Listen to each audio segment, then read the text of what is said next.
이 땅에 사는 사람들은 전부 다 통치자를 원합니다. 지도자가 있어야 되는 거죠. 만약 한 나라에 지도자가 없으면 그 나라는 오합지졸이 되어서 뿔뿔이 흩어지고 말 것입니다. 그만큼 지도자, 통치자가 참 중요하죠. 통치자를 우리가 세우게 되는데 크게는 군주제와 또 자유민주주의 제도, 민주주의 두 가지로 볼 수가 있겠죠. 군주제 가운데서는 아직도 왕을 세우는 나라들이 있습니다. 21세기인 오늘에도 43개국이 왕을 세우고 있습니다. 국왕이라고 하는, 그래서 무소부의 권력을 가지고 있죠. 국왕이 모든 권력을 가지고 있습니다. 이런 권력을 가지고 행사하는 그런 전제 군주제가 가진 나라가 한 10개국이 된다고 합니다. 그리고 그 나머지 33개국은 일본처럼 국왕은 상징적이고 또 통치권은 총리가 가지고 모든 것들을 다 관리하게 되는 그런 입헌 군주제, 내각제와 비슷한 것이죠. 그런 입헌 군주제를 시행을 하고 있습니다. 이렇게 각 나라마다 모양은 다르지만은 대통령을 뽑는 나라가 있고 또 아직도 국왕이 존재하고 있고, 어떤 나라들은 국왕은 상징적으로 있고 총리가 모든 것을 관리하는 그런 나라도 있습니다. 지금 우리나라도 이제 대통령을 뽑는 시기가 내년에 다가오지 않습니까? 지금 각 대선 주자들이 열심히 토론하고 또 자기를 이제 선전하고 있는, 내세우고 있는 그런 장면을 우리가 보게 됩니다. 여러분, 대통령이 되면은요, 이게 대단한 것이 아니겠습니까? 이 나라의 통치권자가 되는 거예요. 모든 나라를 다 통치하고 모든 그런 권력을 가지고 있는 것이 대통령이 아니겠습니까? 그래서 누구나 다 대통령이 되고 싶어 하는 것이 또 어떤 지도자들의 모습이 아닌가, 그렇게 생각이 되어집니다. 하지만은 대통령이 세워진다, 국왕이 세워진다, 이런 대통령이 세워지고 국왕이 세워진다 그래서 나라가 다 잘 되고 또 우리 삶의, 백성들의 삶 문제가 다 해결되는 것은 아니지 않습니까? 그로 인해서 많은 고통당하기도 하고, 또 통치자를 바꿔봐도 역시 마찬가지로 우리가 고통을 당하고 있는 것이 우리 삶의 현실이다 하는 것입니다. 그래서 오늘 성경 말씀에 정말 왕이 누구냐, 정말 통치자가 누구냐, 천하의 왕이 하나님이다, 이걸 이스라엘 백성들에게 깨우쳐주고 있는 말씀입니다. 이스라엘 백성들도 맨 처음에는요 왕이 없었습니다. 하나님이 왕이었죠. 하나님이 통치하는 사시대였는데 사무엘 시대에 와서 백성들이 요구하는 거예요. 이방 나라들이 좀 왕이 있는데 우리도 좀 왕을 세워달라. 왜 우리 왕이 없느냐? 그게 부럽다. 그래서 왕을 세우기 시작했습니다. 최초로 사울이 왕이 되지 않습니까? 그때부터 이스라엘 백성들은 왕이 통치하면 다 만사가 해결되고 다 뭐 태평성들이 이룰 줄 알았는데 그게 아닌 거예요. 더 많은 고통을 당하게 되는 거예요. 그로 인해서 그들이 나중에는 악한 왕들에 의해서 더 타락하고, 영적으로 타락하고, 우상 숭배하고, 그리고 백성들이 큰 고통을 당하고, 그러니까 결국은 누구를 의지합니까? 어떤 때는 우상을 섬기도 하고, 어떤 때는 강대국이죠, 뭐 애국을 의지하기도 하고, 뭐 아수를 의지하고 막 그럽니다.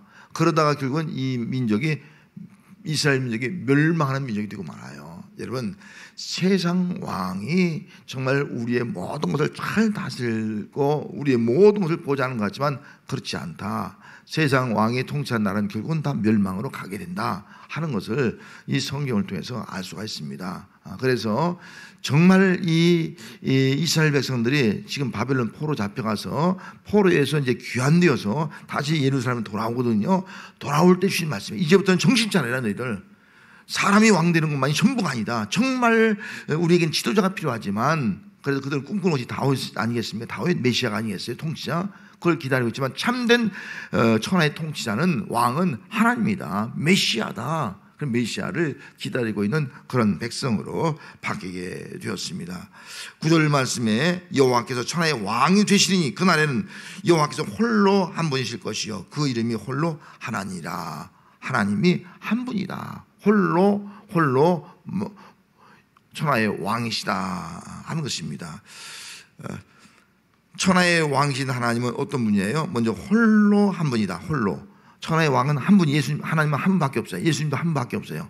두 사람이 있을 수 없다는 거죠. 그러나 지금 우리나라는, 우리 이 세상은 왕들이 수없이 많이 있잖아요. 홀로 한 분이다 라고 말씀하고 있고, 그리고 공의로우신 분이다. 성경은 다 읽지 않지만은 공의로우신 분이다. 왕이 모든 일들을 바르게 하는 거예요. 공의로 하는 거예요. 그런데 우리는 그렇지 않지 않습니까? 뭐 대통령이 되고 나면은 뭐 정의, 뭐 공정을 외치지만은 사실 그렇지 못해요. 다 누구나 다 마찬가지입니다. 그래서 이제 뭐 보복도 하고 말이죠. 또 보훈 은사 취업 다 시키고 현종군도 마찬가지죠. 지금 얼마 전 신문에 보니까 뭐 보훈 은사를 다 귀한 자리에 앉혔다고 이제 그런 보도도 봤는데 그건 어떤 사람이 왕이든 마찬가지예요. 완전히 공의로운 사람이 없다는 겁니다. 그만큼. 그건 우리가 어쩔 수 없이 뭐 인정할 수밖에 없는 것이 바로 인간의 모습이다 하는 거죠. 또 구원을 베푸시는 분이다. 참된 구원자는 하나님밖에 없는 거예요. 어떤 사람이 어떤 왕이 우리를 구원할 수가 없다 하는 것이죠. 또 겸손하게 나귀를 타신 분이다. 천하의 왕이. 그분이 바로 예수님이 아니겠어요? 겸손한 왕이에요.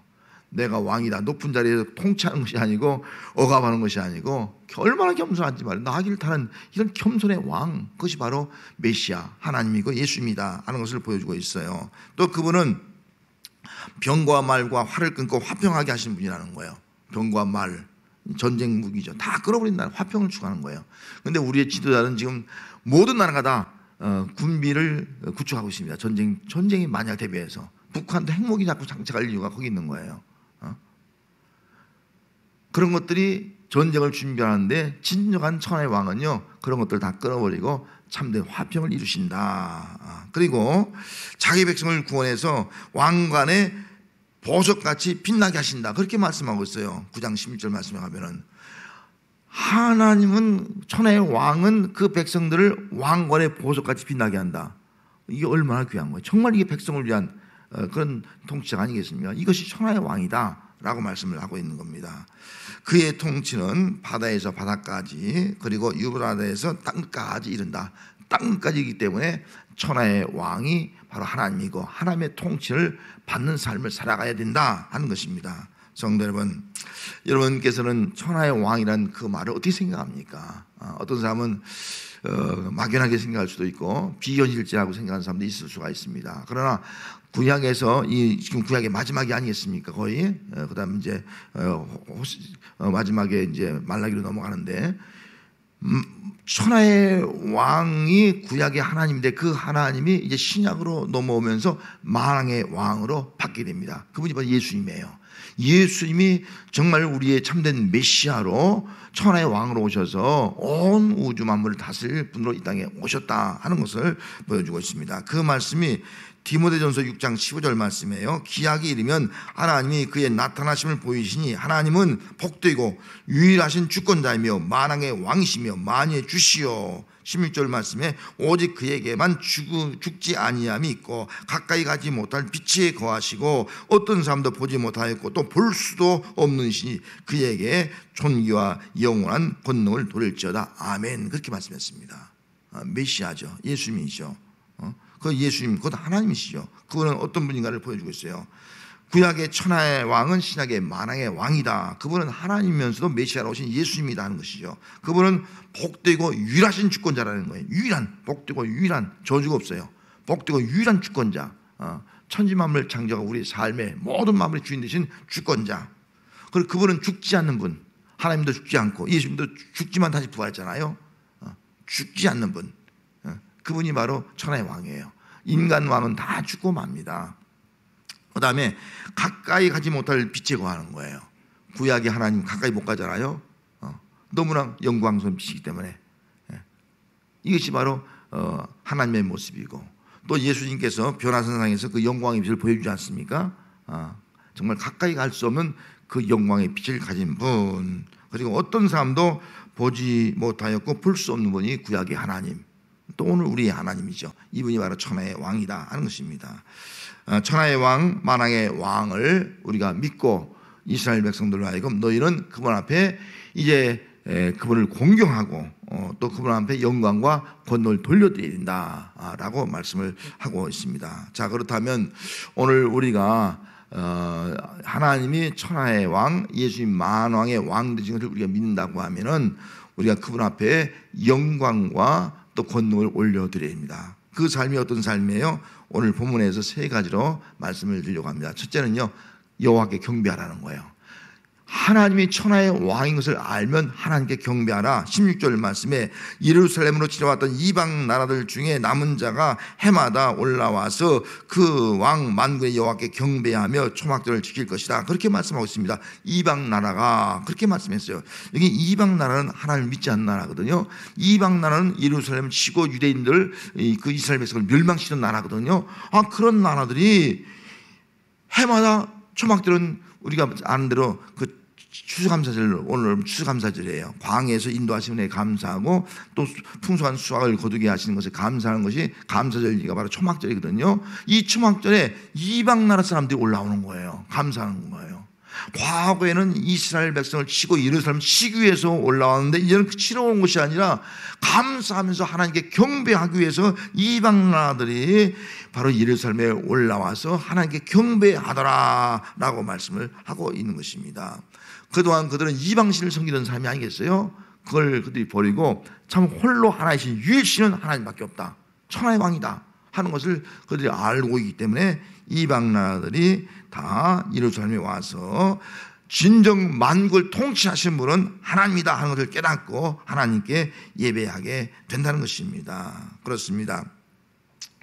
이스라엘 백성들은 이방 나라까지 한다는 것은 하나님은 결국 예수님을 통해서 온 인류를 다 구원해 주셨습니다. 그래서 예수님은, 하나님은 유대인의 왕이 아니고, 예수님은 유대인의 왕이 아니고 이제는 만왕의 왕, 모든 민족의 왕이 되신다.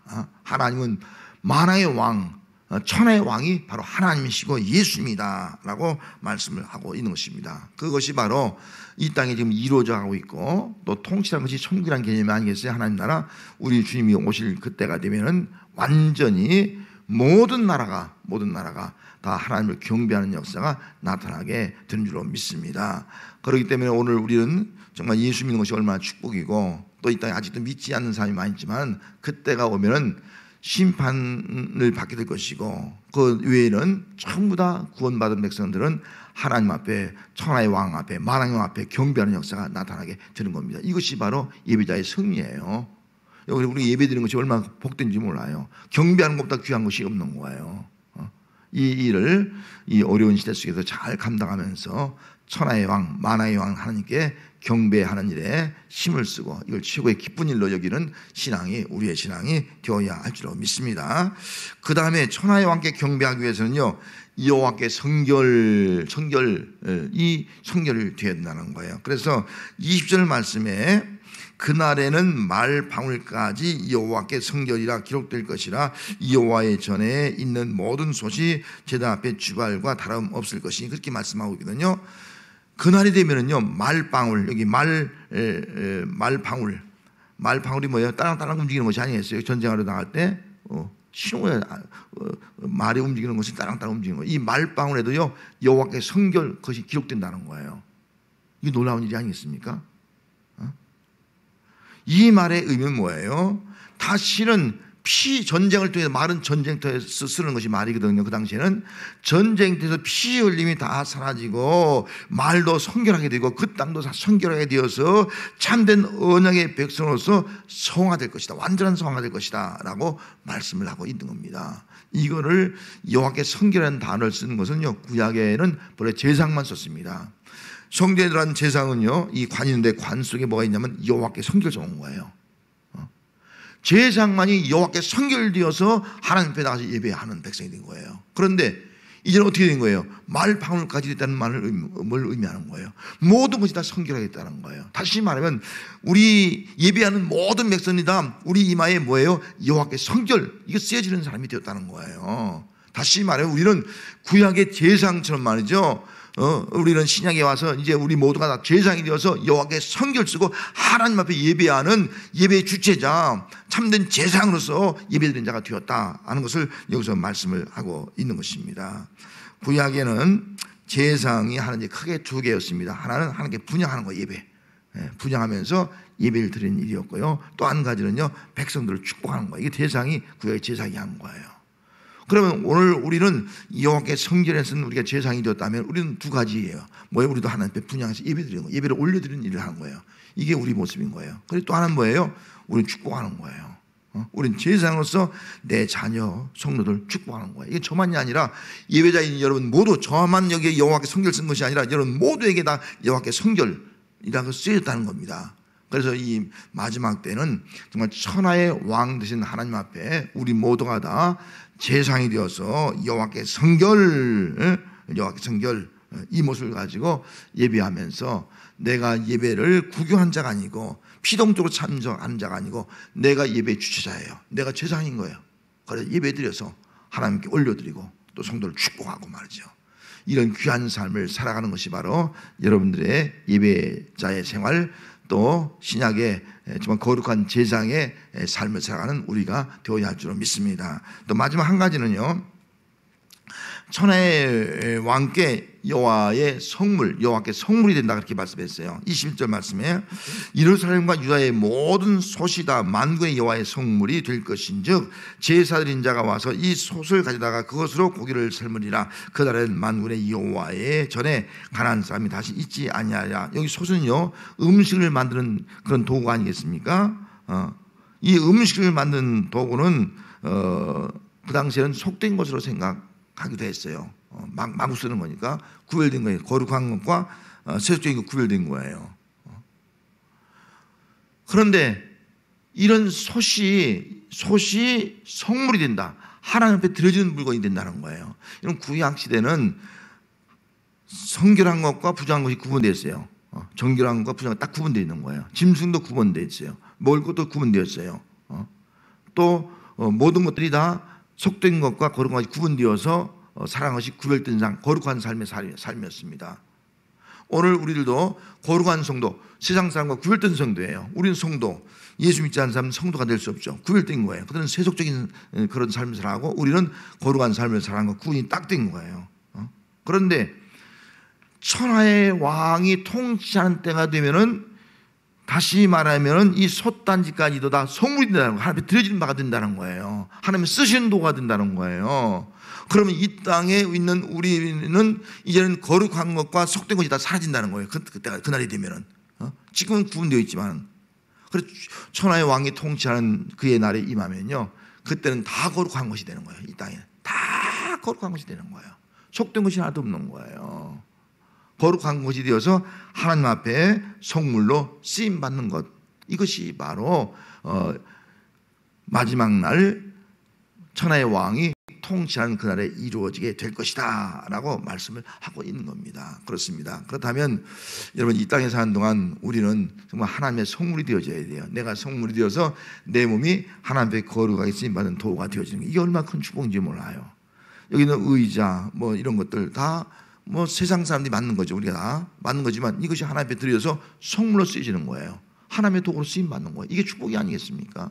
그래서 우리는 기도해야 돼요. 하나님, 내 몸도 건강 주셔서 하나님의 성물로, 하나님의 도구로 쓰여지게 하시고, 또 우리 자녀들이, 내 자녀들도 어떤 직장과 어떤 작업을 하고 있든 간에 정말 하나님 앞에 성물이 되어서 그 직장이, 그 사업이 하나님 앞에 쓰임받는 사업이 되게 해달라고, 그런 인생을 살게 해달라고, 이게 우리의 모습이 되어야 하지 않겠습니까?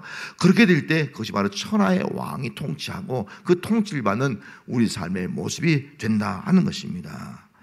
야고보서 4장 8절 말씀에 하나님을 가까이 하라, 그리하면 너희를 가까이 하시리라. 죄인들아 손을 깨끗이 하라. 두 마음을 부은 자들아 마음을 성결하게 하라. 여러분, 두 마음을 부은 것이 있으면 이제 마음을 성결하게 하고 다 하나님을 가까이 해서 하나님이 정말 천하의 왕인 것을 고백하면서 그분의 통치를 받으면서 참된 하나님 나라의 백성으로 살아가는 것이 이 시대에 또 우리 성도의 삶이 되어야 할 줄로 믿습니다. 기도하겠습니다.